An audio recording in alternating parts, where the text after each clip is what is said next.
Hello, in this video I'm going to be talking about why I moved from the United States and now live in Moscow, Russia. The reason why I'm making this video is because I get this question asked all the time. Why would someone move from the United States to Russia?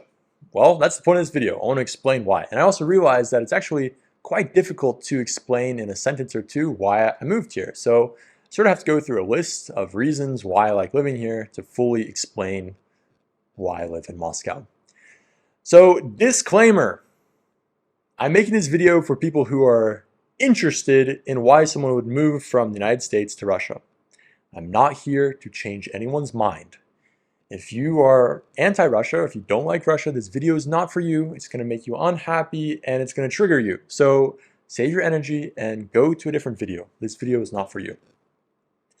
Also, disclaimer to people who are Russian, who are anti-Russia, because I get this comment a lot, and it's the same exact comment, and I just want to preface this video before someone goes down in the comments and writes this specific comment. So the comment that I usually get when I say anything good about Russia is that, oh, well, you live in Moscow, and Moscow isn't Russia. Well, Moscow is the capital of Russia. Moscow is in Russia. Therefore, Moscow is Russia. So, but the thing is, many of the points that I'm about to make in this video, they apply to any place in Russia. It's not just Moscow. Although living in Moscow has its benefits as opposed to living in the middle of nowhere, Siberia, most of the things that I'm about to explain, they actually apply to any place in Russia. You can live anywhere in Siberia, and these same things that I like about living in Russia apply to some town in Siberia. Okay. So now that I gave you a disclaimer, the goal again is to explain why I like living in Russia. And again, I wanted to make this video because I get this question asked all the time. So my background, who am I? Where am I from? Blah, blah, blah. So I was born and raised in Knoxville, Tennessee in the United States. Until the age of 18, I lived in Knoxville. My mom is Russian and my dad is American. And the fact that my mom is Russian means that I always had a connection to Russia. And this was one of the initial ideas as to maybe I could move to Russia. So after high school, when I was 18, I was thinking, okay, I wanted to become an American diplomat. I thought like I can solve the diplomatic tension between the United States and Russia. So I wanted to become a diplomat. So I thought, okay, what do I need to do to become an American diplomat? I was like, okay, I got to learn Russian because I spoke a little bit of Russian with my mom. However, it was very primitive. I couldn't read, I couldn't write, and my level of Russian was probably like B1, B2 maybe. So I had to improve my level of Russian. So I came to Russia in 2017 and applied to study Russian at Moscow State Institute of International Relations, MGIMO. MGIMO is a university in Moscow for the study of international relations. It's where most of the Russian diplomats around the world, if any diplomatic worker in a Russian embassy or consulate, they most likely went to MGIMO. So at MGIMO, my first year at MGIMO, I studied Russian. Then after taking a year of Russian classes and stuff, I applied for the 4-year program. And the 4-year program, I studied international relations. But during 2020, during the pandemic, I came back to the United States, and during that time, I actually was learning how to code, of all things. So I was super interested in economics and super interested in financial analysis, and during this time, I was learning how to code in Python. And during that time, I got a job at a VC fund in Moscow. And this is, I promise, this is just giving you a background. This is all relates to as to why I like living in Russia as opposed to living in the United States. So yeah, I got a job at a VC fund in Moscow. This VC fund was specifically targeted for blockchain startups, early stage blockchain projects. And during this time, I also realized that I don't want to become an American diplomat because I did an internship at the American embassy in Moscow. I had interacted with various American diplomats. I got to see some of the American ambassadors in Moscow, went to a bunch of events at the American embassy and at the American residency. And I realized I just don't want to be like any of those people. I realized that a lot of American diplomats, they can't say what they really think. And I realized there's no way that I would ever want to be in a position like that where I can't say what I actually think. So I realized I don't want to become a diplomat. I don't want to work for a government. I don't want to work for any government because it goes fundamentally against my core principles. So I realized, screw that. I am not going to go into diplomacy. However, I was still at MGIMO. I was still studying international relations. So I had to somehow figure out a way how I could apply my knowledge of history and languages and make money from it. And I realized that, actually the VC space is actually really, you can use your skills of international relations identifying and seeing global macroeconomic trends, and languages, of course, because you can interact with more people and learn and gather more information via your knowledge of multiple languages. So that's sort of, I thought, okay, I'm going to go into the VC space. But then I realized, okay, working in a VC hedge fund, I realized, no, I don't want to actually be investing in projects. I want to be the project actually building the technology. So that's when I really started learning how to code, really investing in a lot of time into coding and learning how to code. So after the pandemic in 2020, I was back at MGIMO, and I took a year off from MGIMO. Then I came back, so I was like, I have to finish my degree. But during this time, I pretty much wasn't really going to class. I wasn't really spending a lot of time focusing on my grades or anything. I was just coding, working on the side, etc. So this all relates to why I like living in Russia. So in short, in summary, I'm a software engineer now. I work in a startup building financial products essentially on the blockchain. So I code in Rust. Rust is a low-level language. I code in assembly. And so that's pretty much what I do. So I work in the DeFi space. So this also relates to the fact why I don't want to live in the United States. Right now in the United States, a lot of DeFi startups, they're not registered in the United States. They get registered in the Cayman Islands, they get registered in Singapore, and a lot of investors, foreign investors, they don't want to touch or even interact with American companies or American startups in the DeFi space because they're afraid of the regulation. So as an engineer, as someone who writes code that potentially could help people increase their sovereignty or privacy, specifically privacy is a very sensitive topic in the United States right now. And for example, the litigation against the creators of Tornado Cash, it's just sketchy being an engineer in the United States right now because you can write code, which is essentially freedom of speech. The code is compiled into machine code. Machine code is used by someone to do some illegal activity, but at the end of the day, the United States, the legal system essentially holds the developer accountable for how their code is used. And so it's just sketchy being in the United States as a software engineer who works in decentralized finance. Okay, so I've sort of explained the negatives or why I don't live in the United States and sort of give you a background as to why I'm in Russia right now. But I want to give specific reasons as to why I live in Moscow. Okay, so reason number one. Reason number one why I like living in Russia is because I really like Russian culture. I really like Russian people.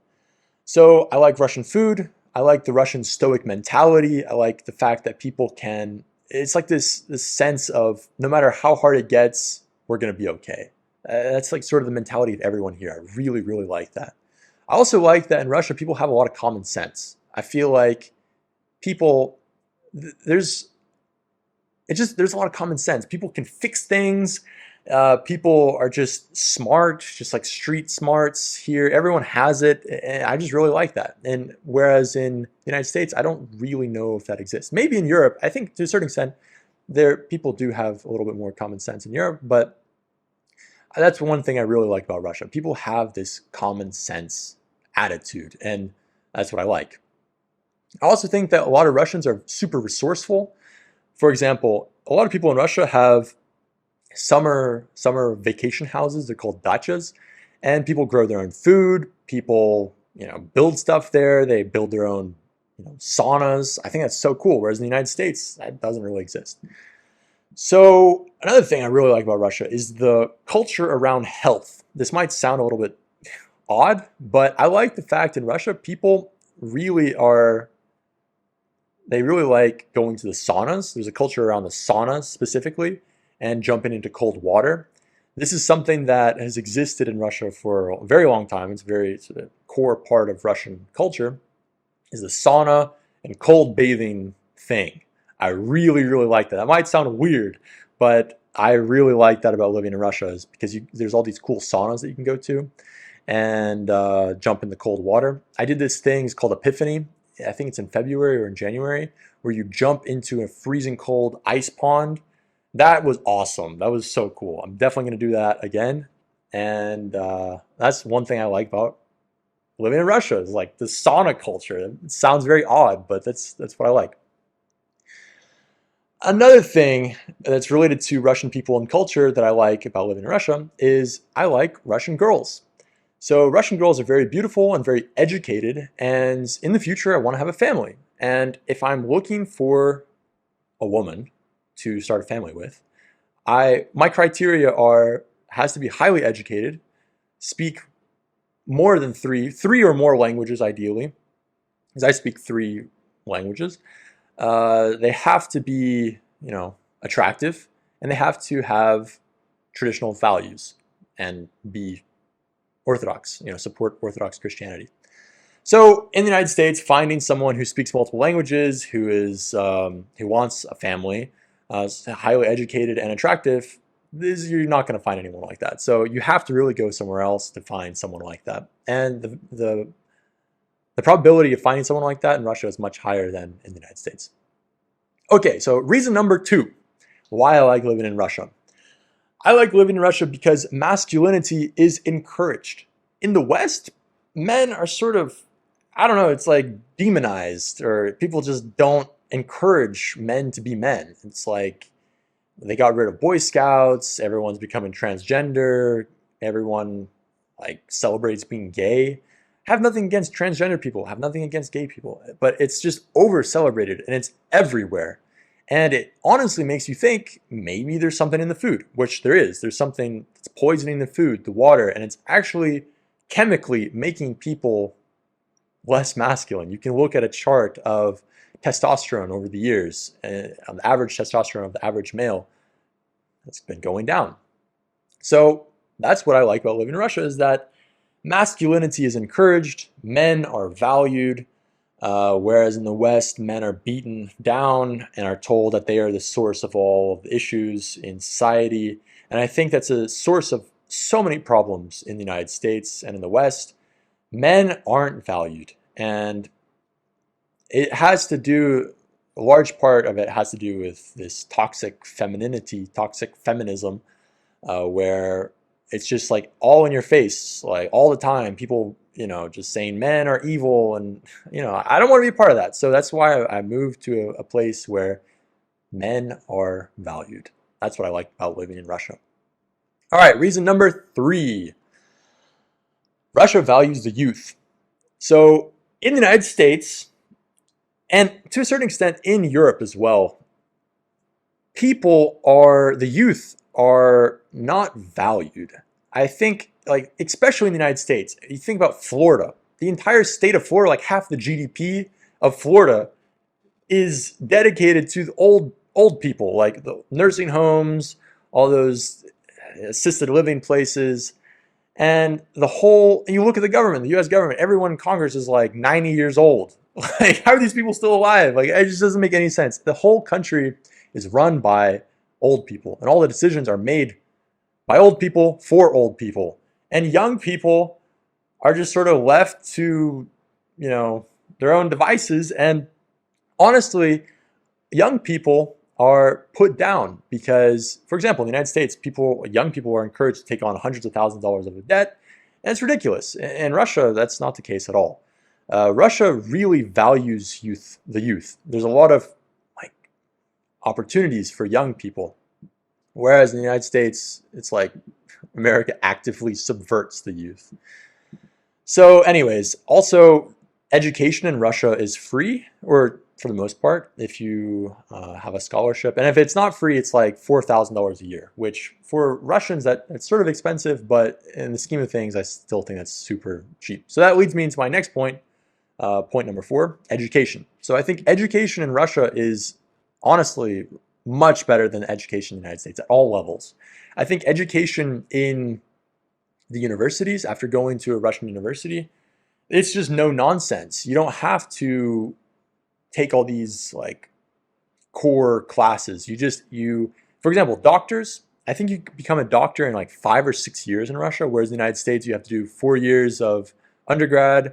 I think, is it 4 years of medical school and then a couple years of residency? So it takes like forever just to become a doctor. Whereas in Russia, you go to university and you start. And I think it takes maybe 6 years to become a doctor in Russia after high school. So education here is just better. It's more efficient and there's no nonsense. And it's also highly technical. A lot of the education here in universities, even in the humanities, the study of humanities, is very logical and just technical. That's what I like about it. So I think the education in Russia at all levels I don't know what it's like at the like high school, middle school, elementary school, because I didn't go to school here in Russia at that time. So I can only speak to the universities. And again, I didn't go to the American university, but I'm comparing my private high school to Russian university. I can just say, and also comparing it to the experiences of my friends in the United States, I can say that I just feel like the quality of education in Russia at the university level is honestly the best. But that's also, I went to one of the best universities in Russia, so that's also, you have to understand, I might be comparing apples to oranges here. Okay, the next reason, I think this is reason number 5. All right, so the next reason what I like about living in Russia is that there's just good looking people. People look good, men and women, not just women. I feel like men in Russia also, people just take care of themselves. You can see that there's not this like obesity. People aren't just like, I don't know, like people really take care of themselves, and I appreciate that. So you don't see like just crazy homeless people, although there are homeless people, but it's very rare to see homeless people. And people are just civilized. I don't know if you've seen any of those like Instagram reels where people just take a video of the Moscow metro and you see just how people are so civilized and normal. That's what I like about living in Moscow and in Russia. It's just people are normal. Whereas in the US, it's a different story. Okay, next reason. I think this is reason number 6, law and order. So believe it or not, I really think there is a much better judicial system in Russia than in the United States. Because in Russia, there's just no nonsense. It's just, again, like how I mentioned before, there's this culture of common sense. People use common sense. For example, police officers, if you look sketchy, you're gonna get stopped. It doesn't matter who you look like, what country of origin you are. If you look sketchy, you're gonna get stopped. So what I mean by that, there's racial profiling of people done by the police officers, and it's just pattern recognition, and that's why I think the police are so good at finding terrorist cells in Russia, because they use just common sense. Whereas in the United States, if they did that, if the police just started stopping, the usual suspects all the time, then they would be labeled as racists. But here you don't have that problem.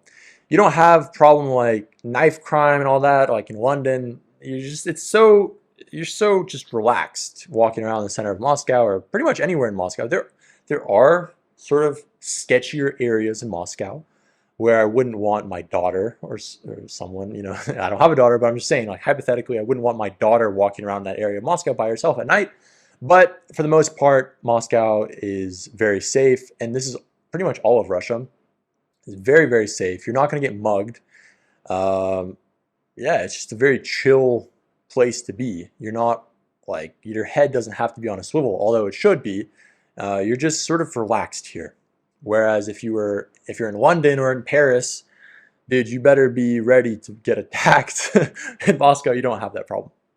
All right, so reason number 7. I think this is reason number 7. Russia is super crypto friendly. So people ask, how do you get money into Russia? It's like, oh my God, the banking system, Western banking system doesn't work here. Like, how do you get money? You must be living in the dark ages, like nothing works. Yeah, right, dude. This place is very crypto friendly. Um, yeah, I mean, if you need to convert, you can have, Ethereum staked, then unstake the Ethereum, swap it on 1inch or on Uniswap into USDT, and within 10 minutes you have rubles cash. Like, you can't do that in the United States. Like, who's going to have a P2P, peer-to-peer crypto exchange in the United States? To get arrested immediately. Whereas in Russia, it's it's very friendly towards crypto. So that's what I really, really like about Russia, is that it pretty much validated my whole choice of working in the blockchain space. Once American sanctions, cut off, when the SWIFT system was cut off in 2022 or 2023.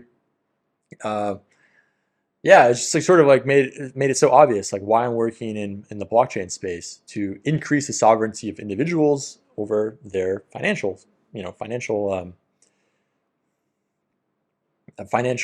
their financial system. So like, it just made me realize that once the United States imposed all these sanctions on Russia, when there was all these, you couldn't use your American card, you couldn't transfer money via SWIFT to Russia, and the only way to get money into Russia pretty much was through crypto. It made me realize crypto is the future, period, and I'm on the right path by working in the blockchain space. So that's another reason why I like living in Russia. Okay, so now the next reasons are specific to why I like living in Moscow. These kind of don't apply to other places in Russia. So yeah, the first reason why I like living in Moscow specifically is because the quality for what you pay for is really high. So for example, yesterday I was in Italy last week, and last night I just arrived, and I wanted to get a cab from the airport. And so on the Yandex cab app, you can get different versions of cab. You can get the super cheap cab, which is not very good. You can get the medium and the medium plus, like the comfort plus, or you can get the business class cab, which is like usually like a Mercedes S-Class or whatever. So it's like a really nice car is gonna come pick you up. So I was like, okay, I'm gonna just call it a nice cab, why not?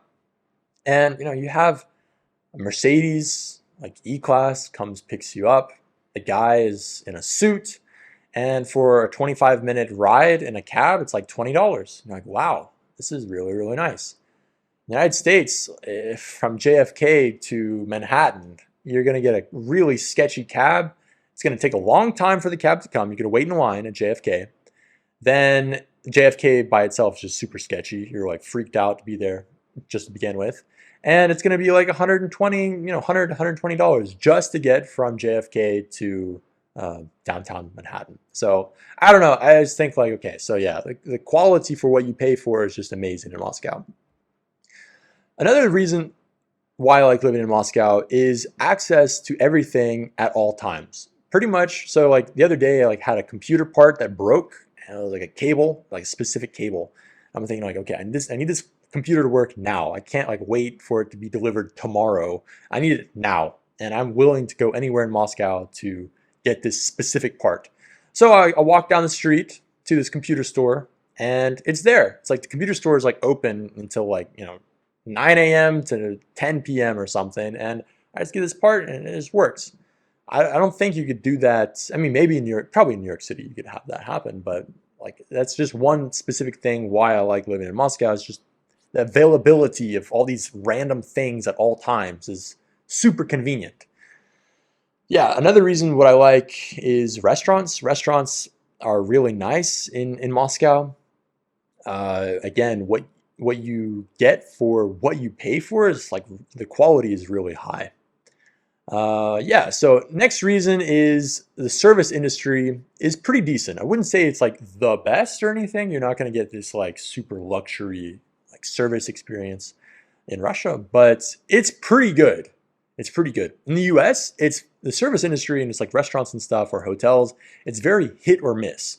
You can get to like a really nice hotel or just a super sketchy hotel. So it is very hit or miss in the United States. Even when you're paying like just, you expect to be in a 4 or 5 star hotel in the United States, the service is very hit or miss. Whereas in Russia, I think the service is quite good, and I think the reason why is because Russians are extremely demanding on the service industry. They're like, they demand very high quality, and this makes the service industry much higher. All right, so that's pretty much all the reasons. I might make another video if I missed one of the reasons or I forgot to describe one of the reasons in depth. And the final little thing that I want to talk about is the minuses about living in Russia, because living in Russia is not, I would not recommend everyone move to Russia. This is like not the best place to live for everyone. So what are the minuses? The minuses are it's really hard to get to Moscow. Like flying from the United States to Moscow, it's going to take you 2 days, 48 hours minimum, because you have to fly from the US to Istanbul, Istanbul to Moscow. And also the flights are not direct Istanbul, Moscow. You're flying around a war zone or flying around Ukraine. So, it's going to take longer. The flight is like 5 hours, 4.5 hours. So it's hard to get to. Another minus is that it's super cold in the wintertime. If you don't like cold weather, this place is not for you.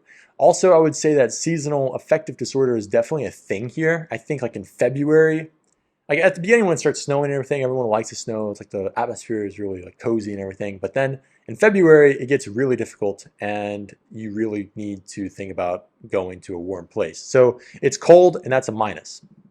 Another minus is that computers and electronics are super expensive here. They're not super expensive, they're just overpriced, and it's like ridiculously overpriced. And the reason why is because Russia has an import tax, plus it's also difficult. People who are transporting these devices here, they have to make a profit. Thus, the result is expensive electronics. So computers, if you want to buy like a MacBook Air or just any MacBook or iPhone, the price is going to be probably 40% higher than in the United States, maybe 50% higher. Another thing that's a minus, very similar, is cars are expensive and very overpriced in my opinion. Like if you can buy a decent car, just a basic car, it's not going to be the best car, it's going to just be a decent car, has no issues, for $5,000 in the United States. Whereas in Russia, if you buy a car for $5,000, it's going to be rusting, it's going to be falling apart, it's going to have a rip in the seat or something. It's just going to be a really sketchy car. So really the minimum price that you can pay for a car in the United States or in Russia is, honestly, like about $10,000. You really have to pay at least $10,000 to get a just decent car. Really need to be paying about $20,000 to get like a nice new car. Minimum. So cars are just super expensive here, or they're overpriced, in my opinion. And the final minus is that Russian bureaucracy is very frustrating. I dealt with Russian bureaucracy when I was at the university, and you can frame it as a positive. You can frame it as a test. You can frame it as a test of stoicism and learning how to be very zen and meditative in times of adversity. So you can look at Russian bureaucracy as just a test of your stoicism. So that was pretty much the minuses. So if you have any questions on this video, if you like this video, please be sure to like it, share it, and be sure to subscribe if you want me to make more videos like this. So thanks so much. Thanks for watching this video, and I'll see you next time.